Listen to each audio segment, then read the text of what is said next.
Hello friends, welcome on this channel fresher people. और आज हमारा जो वीडियो है वो है बीवीए बिगनर पार्ट 2 सीरीज का। बीवीए फॉर बिगनर का पार्ट 2 है और इसमें जो हम आपको बताएंगे बहुत ही सिंपल सा ट्रिक है कि नेम रेंज कैसे आप बनाएंगे। हालांकि अगर आप लोग एक्सेल में कुछ नॉलेज रखते होंगे, अगर फार्मूला वगैरह आप बहुत एक्सपर्ट होंगे तो आपको पता होगा कि नेम रेंज हम कैसे बनाते हैं। लेकिन हम आज आपको बताएंगे 3 चीज़ें। पहला बताएंगे कि नेम रेंज क्या है और इसके दूसरा जो है वो है कि इसके इम्पोर्टेंस क्या है। आप बीवीए जब प्रोग्रामिंग करोगे तो उसमें इसका इम्पोर्टेंस क्या है। एंड थर्ड बताएंगे कि फाइनली आप इसे बनाएंगे कैसे। नेम रेंज बहुत तरीके से बनते हैं, जैसे मैं एग्जांपल में आपको अब बताते चल रहा हूँ कुछ स्टार्टिंग में। सपोज दैट मान लो कि आपको ये नेम रेंज बनाना है, तो एक नेम रेंज हो तो यहाँ होता है कि जस्ट जहाँ से जहाँ तक डाटा है आप इसे सिलेक्ट करो और यहाँ पर नाम लिख दो आप। तो आप यहाँ पे कर दो डाटा, तो ये डाटा आपका यहाँ पे डाटा के नाम से आपका ये नेम रेंज बन गया। अगर इसी डाटा को कहीं पे भी अगर आप लिखना चाहेंगे तो इक्वल टू डाटा करेंगे डाटा, तो देखिएगा सेम चीज यहां पे आपका प्रिंट हो जाएगा।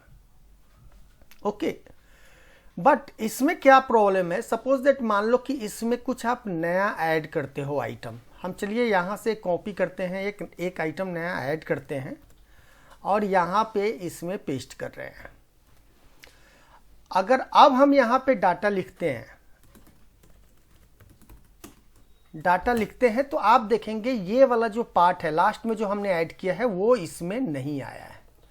इसीलिए हम कह रहे थे कि जो डायनामिक नेम रेंज बनाना है उसके बारे में हम बताएंगे।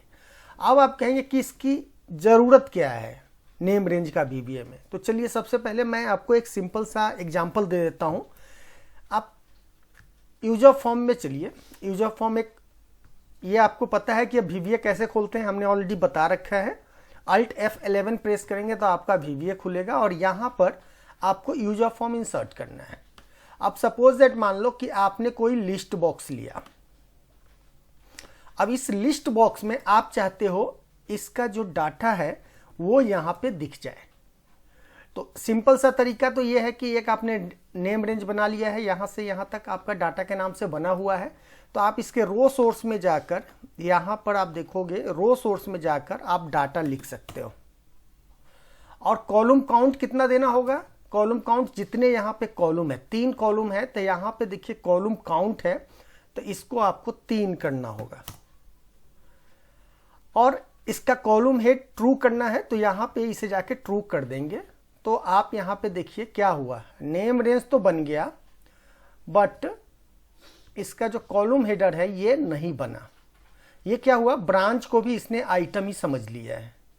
तो इसको सही करने के लिए क्या करना होगा, यहाँ पे चलेंगे, एक काम करते हैं, पहले मैं इस नेम रेंज को डिलीट कर देता हूँ। ओके, अब हम एक नया नेम रेंज यहाँ से बनाएंगे, यहाँ से लेके यहाँ तक का बनाते हैं और इसे डाटा कर देते हैं।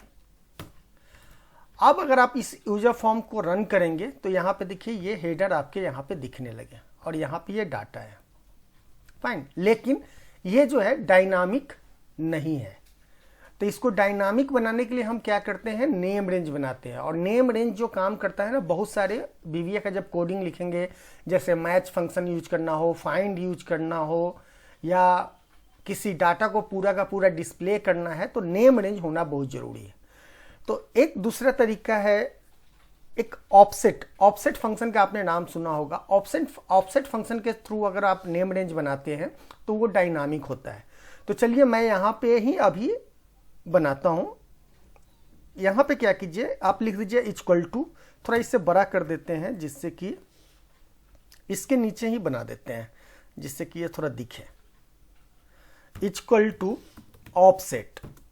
ऑफसेट के बाद हमसे पूछता है कि रिफरेंस कहाँ से स्टार्ट करना है। तो हम कहेंगे कि यहाँ से स्टार्ट करो, यानी जो भी आपका डाटाबेस है उसका जो पहला लेफ्ट और टॉप कॉर्नर होगा वही आपका रिफरेंस होगा। उसके बाद हमें रो नंबर कहाँ से लेना है, कहाँ से डाटा लेना है हमें, तो डाटा हमें लेना है 2 नंबर से नीचे, यानी एक नीचे आना है। तो एक नीचे आना है तो यहाँ पे क्या करेंगे, हम 1 लिख देंगे और कॉलम हम अभी यहाँ पे 0 ही रखेंगे क्योंकि एक ही कॉलम हमें लेना है यहाँ पे। फाइन, तो यहाँ पे हम 0 कर देंगे। और नीचे डाटा कहाँ तक लेके जाना है, तो मान लीजिए कि हम डाटा जो है ना यहाँ से काउंट करेंगे कि जितना यहाँ पे नंबर हो, जितना नंबर हो उतना नंबर नीचे काउंट चला जाए। आप मेरा भी लुकअप का देखे होंगे वीडियो, तो उसमें मैंने आपको बताया था कि कैसे हम काउंट करते हैं। तो यहाँ पे काउंट ए यानी काउंट ए का यूज करेंगे और यहाँ से लेके यहाँ तक इसको सिलेक्ट कर लेंगे। हम एक ज़्यादा ले रहे हैं, ठीक है, एक ज़्यादा, क्योंकि नीचे हम फार्मूला लिख रहे हैं तो हम ज़्यादा नहीं ले सकते हैं। यही फार्मूला अगर अलग डालेंगे तो इसे हम बढ़ा सकते हैं। और इसमें से क्या करेंगे, काउंट ए का मतलब क्या हुआ कि देखिए A1 से A6 में ये टोटल नंबर गिनेगा कि कितने नंबर में टेक्स्ट है। यहाँ पे चलिए इसे थोड़ा छोटा कर देता हूँ, ये गिनेगा पूरा और गिनने के बाद उतना नंबर एक नंबर रो से नीचे आएगा। इसमें से हम हेडर नहीं चाहते हैं तो -1 कर देंगे और हमें कॉलम कितना चाहिए, तो 1 2 और 3 चाहिए। तो हम यहाँ पे लिख देंगे (3) और जब इंटर आप करेंगे तो देखिए ये सारा डाटा आपका यहाँ तक आ गया बराबर। अगर आप इसमें नया भी आइटम ऐड करते हैं कोई भी, मान लीजिए कि अजय कुमार, तो आप देखेंगे यहाँ पे हमने कहाँ तक डाटा लिया था। पहली बात ये फार्मूला हम गलत लिख रहे हैं, इसलिए इसको जो है ना यहाँ से हटा दीजिए, इसे थोड़ा छोटा करते हैं और इसके साइड में ही लिखते हैं, यहाँ लिखते हैं। जैसे ही लिखेंगे तो देखिए यहाँ पे अजय कुमार आ गया। अगर यहाँ पे कोई और नाम डालेंगे आप, राजा, रानी, तो यहाँ पे देखिए ये फार्मूला ऑटोमेटिक अपडेट नहीं हो रहा है। क्यों नहीं हो रहा है, क्योंकि यहाँ पे जो हमने ये रेंज लिया है, आप देखिएगा यहाँ पे मैं बताता हूँ, ये देखिए A16 तक हम लिए हैं। तो इसको हम क्या करेंगे, मैनुअली इसे बहुत लंबा रेंज बना देंगे एक। अब ये जो भी ऐड करेंगे वो इसमें आता रहेगा, ठीक है। अब आप देखिए यहाँ पे हमने ये तो डाल दिया कि RTGS से स्टार्ट हो रहा है, लेकिन इसके ब्रांच ऊपर वाला भी तो रहना चाहिए ना, हेडर। तो ये यहाँ पे ऐसे प्रॉब्लम कर रहा है। तो इस फार्मूला को क्या करेंगे, हम कॉपी कर लेंगे, यही चाहे छोड़िए। अब इसी फार्मूले को हमें लिखना है कहाँ पे, हम नेम मैनेजर में, यहाँ पे नेम मैनेजर में जाएंगे, यहाँ पे न्यू करेंगे और यहाँ पे कर देते हैं बैंक लिस्ट। बैंक लिस्ट के नाम से हम नेम रेंज बनाएंगे और यहाँ पे फार्मूला लिखेंगे इक्वल टू ऑफसेट। ऑफसेट में हमारा डिफरेंस क्या है, यहाँ से स्टार्ट होगा, कितना कॉलम नीचे जाना है, रो नीचे जाना है तो 1 जाना है, कॉलम यहाँ पे हमें 0 ही लेना है। उसके बाद ये क्या कहता है कि नीचे जाके कौन सा कॉलम देखना है, तो हमें इसी कॉलम में देखना है, कॉमा काउंट ए का हम फंक्शन यूज करेंगे और इसे लेकर नया यानी पूरा लंबा एक रेंज लेंगे। उसके बाद -1, 3। अब आप इसको इंटर जब करेंगे तो आप देखिए जैसे ही स्पेस करेंगे तो ये सिलेक्ट कर लिया सबको। अब ये इसको क्यों नहीं सिलेक्ट कर रहा है, इसका रीजन बता रहे हैं कि इसके बीच में जो है ना एक मैंने छोड़ दिया है, छोड़ना नहीं होगा कहीं भी, अगर छोड़ेंगे तो ये प्रॉब्लम होगा, इसीलिए यहाँ पर भी ये एरर आ रहा था, ये वाली चीज़ें, ठीक है। अब आप यहाँ पे नेम मैनेजर देखिए और इसको सिलेक्ट करेंगे तो ये यहाँ तक सिलेक्ट कर रहा है, ओके। अब यहाँ पे अगर आप इसको फिर से डाटा लिखते हैं, डाटा नहीं बैंक लिस्ट, तो देखिए ये बैंक लिस्ट आपके यहाँ पे आ गया है जितने भी हैं। इसमें अगर नया आप ऐड करेंगे तो ये यहाँ पे ऐड होगा। ये ऑटोमेटिक क्यों नहीं हो रहा है, ये बेसिकली मैं यहाँ पे एक छोड़ दे रहा हूँ इसीलिए ऐसा हो रहा है यहाँ पे, लेकिन फिर भी ये कैलकुलेट ऑटोमेटिक नहीं कर रहा है। इसका मतलब है कि इसके ऑप्शन में जाके कैलकुलेट जो है फार्मूला ऑटोमेटिक, ये मैनुअल किया हुआ है, इसको ऑटोमेटिक करना होगा। जब इसे ऑटोमेटिक कर देंगे तो अब यहाँ पे कोई भी डाटा ऐड करेंगे तो ये यहाँ आता जाएगा, फाइन। तो अब क्या करेंगे हम, सपोज दैट मान लो कि ये हम यहाँ से अब डिलीट कर देते हैं, ये सब हम यहाँ से डिलीट कर देते हैं।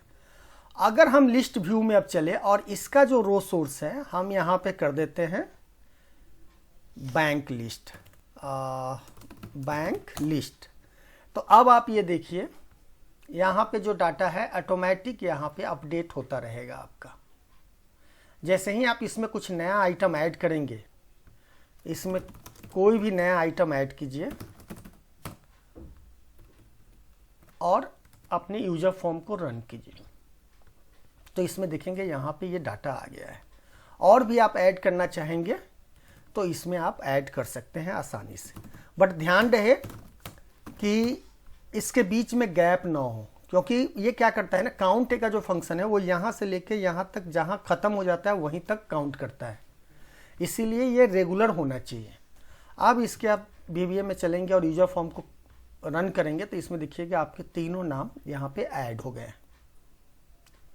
तो नेम रेंज बनाना बहुत आसान है, बट इसे समझना और इसका VBA में यूज करना वो बहुत ज़रूरी होता है। तो चलिए सबसे पहले तो आज मैं यहीं पे वीडियो ख़त्म कर रहा हूँ। आप लोग नेम रेंज बनाने का प्रैक्टिस कीजिए और फिर हम बताएंगे कि VBA में इसका यूज कैसे होता है।